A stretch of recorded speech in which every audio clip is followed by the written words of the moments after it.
হ্যাঁ গো, এই বর্ষায় রাতের বেলা মাছ ধরতে না গেলে হয় না। ওরে বাবা, হারান তুই তো বেশ মাছ ধরেছিস। আচ্ছা, তুমি তাহলে সন্ধ্যের পর আমার বাড়িতে এসো। পেয়েছি মানে অনেকগুলো মাছ পেয়েছি। এই নাও, এই টাকাগুলো ধরো। আকাশের অবস্থা দেখে মনে হচ্ছে আজ প্রচন্ড ঝড় বৃষ্টি হবে। আজ আর দরকার নেই।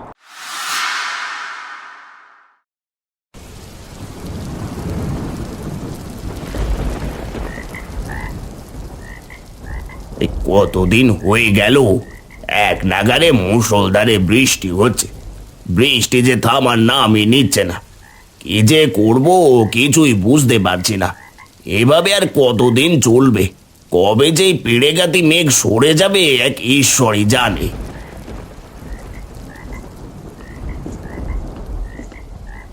কি গো, এখানে বসে আছো যে, কি ভাবছো? কি আর ভাববো গো, আমাদের দিন আনি দিন খাই, কিন্তু এভাবে ঘরে বসে থাকলে কি সংসার চলবে? আজ কতদিন হয়ে গেল কাজকর্মে যেতে পারছি না, এই ঝড় বৃষ্টির জন্য। তা তুমি কি করবে গো? এই তো সব বিধাতার খেলা। এত ভেবো না তো। এখন ভাত খেতে আসো, আমি তোমার জন্য ভাত বেড়ে বসে আছি। আচ্ছা, আসছি, আর তুমি যাও।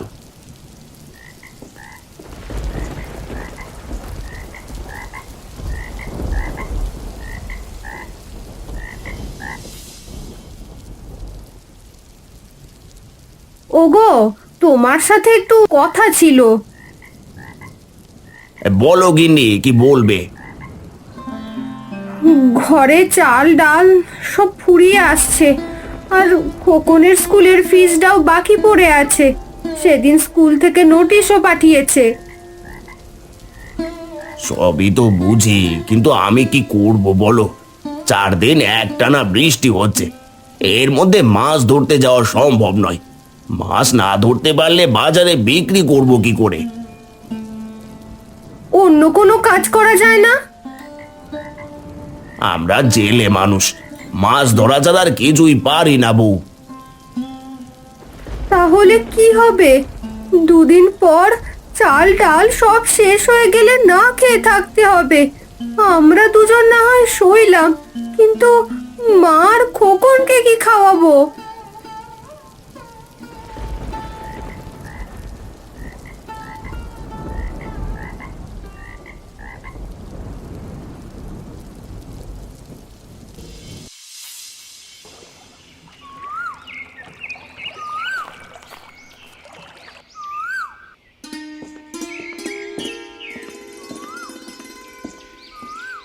হারান, ও হারান, বাড়ি আছো নাকি? কে? কে ডাকে আমায়? আমি রতন, জেলে ভাই।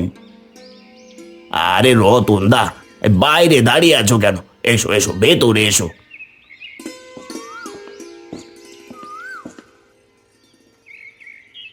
কি ব্যাপার রতন দা, হঠাৎ আজ আমার বাড়িতে? কোনো খবর টবর আছে নাকি? হ্যাঁ, তা অবশ্য একটা খবর আছে, তাই তোমার কাছে আসলাম। কি খবর বলো শুনি। এই গঙ্গার পাড়ের মতি জেলেকে তো চেনোই। ওরা একদল আজ রাতে গঙ্গায় মাছ ধরতে যেতে চায়। তারা আমাকে বলল আমার সঙ্গে আর কেউ যাবে নাকি। আমি তোমার কথা বললাম। ওরা বলল আমি যেন তোমায় জিজ্ঞেস করি, তাই এলাম। এবার তুমি বলো ভাইয়া, যাবে নাকি আমাদের সঙ্গে? আমি তো রাজি ভাইয়া, অনেকদিন ধরে ঘরে বসে আছি। ঘরের বাজার ফুরিয়ে গিয়েছে, হাতে তো কোনো কাজ কামও নেই। তা কখন যেতে হবে? যদি দিনমাদান ভালো থাকে মাঝ রাতেই বের হওয়ার কথা। আচ্ছা, তুমি তাহলে সন্ধ্যের পর আমার বাড়িতে এসো, দুজনে মিলে বের হব, কেমন? হ্যাঁ, সেই ভালো। তুমি তাহলে জাল নিয়ে রেডি থেকো, কেমন? আচ্ছা, তাহলে সেই কথাই রইলো দাদা।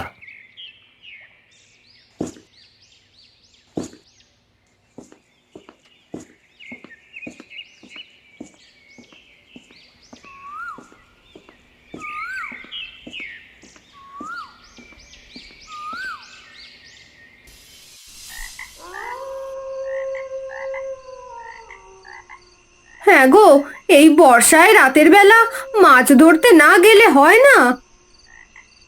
তাছাড়া আর কোনো পথ খোলা নেই গিন্নি। আর তুমি চিন্তা করো না, আমরা জেলে মানুষ, ছোটবেলা থেকে নদীর সাথে আমাদের সম্পর্ক, কাজেই এই রাতে জল দেবী আমাদের কোনো ক্ষতি করবে না। তুমি দেখে নিও।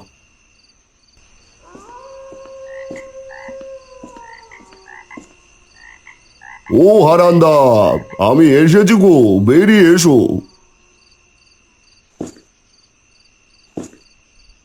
ও গিন্নি, রতন জেলে এসেছে, আমায় এখনই বেড়াতে হবে। আমি চলে গেলাম, তুমি দরজাখানা লাগিয়ে দেও বুঝলে। আমার আস্তে আস্তে সেই ভোর হয়ে যাবে। দেখে শুনে যাবে বুঝলে, এই বর্ষাকাল চলছে, তার উপর এমন ঘুটঘুটে অন্ধকার, কোথায় সাপ খোপ বসে থাকে কে জানে।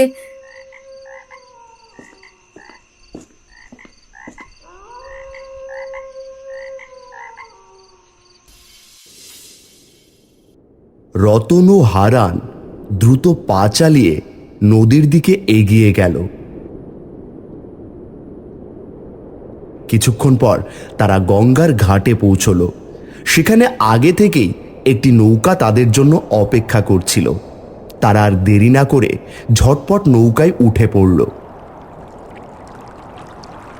নৌকা ছাড়তেই গঙ্গা নদী বর্ষার ভারী বৃষ্টিতে উত্তাল হয়ে উঠল। নৌকাটি গঙ্গার ভরা যৌবনের মধ্যে মোচার খোলার মতো দুলছিল। নদীর মাঝ বুকে এসে তারা নৌকা থামিয়ে জাল ফেলল।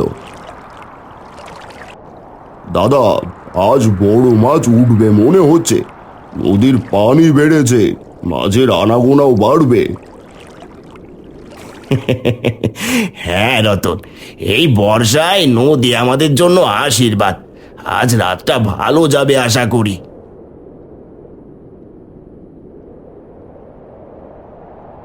গঙ্গার উত্তাল ঢেউ ইতিমধ্যে আকাশে আবার কালো কালো মেঘ জড়ো হচ্ছে। চারিদিকে প্রবল হাওয়া বইছে।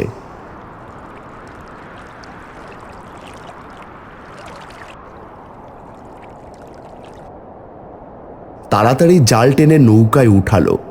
হ্যারিকেনের নিভু নিভু আলোয় হারান দেখল ওর জালে ধরা পড়েছে বেশ অনেকগুলো ইলিশ মাছ, যাদের মধ্যে উঠেছে লাল মাথাওয়ালা বড় একটা ইলিশ মাছ। ওরে বাবা হারান, তুই তো বেশ মাছ ধরেছিস, কিন্তু এই লাল মাথাওয়ালা ইলিশটা বাজারে কেউ কিনবে না। এক কাজ কর, তুই এই মাছটা নিয়ে নে। বলছো? আচ্ছা ঠিক আছে, তুমি যখন বলছো তাহলে নিয়ে নেব। চলো দাদা, আরো কিছু মাছ ধরে নি। আরে না হারান, দেখছিস না গঙ্গা তার ভয়ঙ্কর রূপে ফিরে এসেছে। আকাশের অবস্থা দেখে মনে হচ্ছে আজ প্রচন্ড ঝড় বৃষ্টি হবে। আজ আর দরকার নেই, অন্যদিন আসবো। তা অবশ্য ঠিক বলেছ। চলো নৌকা তীরে ভিড়িয়ে ঘরে ফিরে যাই।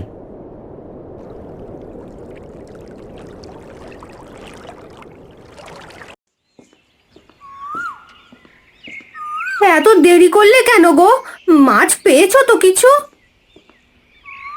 পেয়েছি মানে অনেকগুলো মাছ পেয়েছি। এই নাও, এই টাকাগুলো ধরো।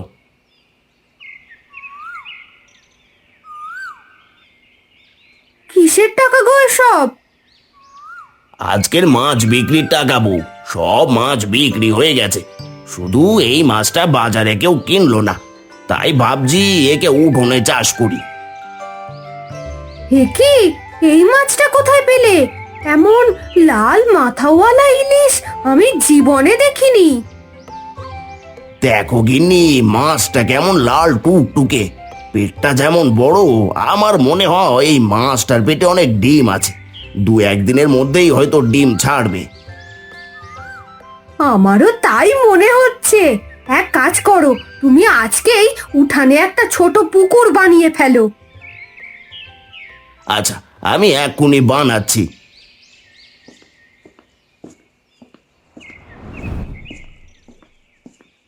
সেদিন হারান উঠোনের মাঝে খানিকটা মাটি খুঁড়ে একটা ছোট্ট পুকুর বানিয়ে তাতে মাছটা ছেড়ে দিল।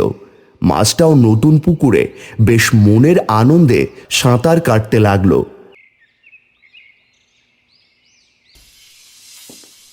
কয়েকদিন পরের কথা, একদিন সকালে হারান ঘুম থেকে উঠে দেখল উঠোনের সেই পুকুরে লাল মাথাওয়ালা ইলিশ মাছটার সাথে পানিতে ঘুরে বেড়াচ্ছে অনেকগুলো ইলিশ মাছের পোনা। তা দেখে হারান খুশিতে আটখানা হয়ে গেল। গিন্নি, ও গিন্নি, এই দেখো দেখো, আমাদের পুকুরের লাল মাথাওয়ালা ইলিশ মাছটা থেকে পুরো পুকুর যে ইলিশ মাছের পোনায় ভরে গেছে। ওগো, হে কি দেখছি আমি! ঈশ্বর আমাদের দিকে মুখ তুলে চেয়েছেন, আর আমাদের অভাবে থাকতে হবে না। তুমি বরং আজ থেকেই এখানে ইলিশ চাষ করো, পুকুরটা ভালো করে বাঁধিয়ে দাও। তুমি ঠিক বলেছো গিন্নি, আর দেরি করলে হবে না, পুকুরটার চারিদিকে বাঁধ দিয়ে দিই। এরপর হারানদের পরিবারে আর কখনো অভাব দেখা দেয়নি। হারানকেও আর মাছ ধরতে যেতে হয়নি। সেই লাল মাথাওয়ালা মাছের বাচ্চাগুলো ধীরে ধীরে বড় হয়ে আবার বাচ্চা দিতে লাগলো। হারান সেই মাছগুলো বাজারে বিক্রি করে ভালো টাকা পেত। তা দিয়েই ভালোভাবে সংসার চলতো তাদের।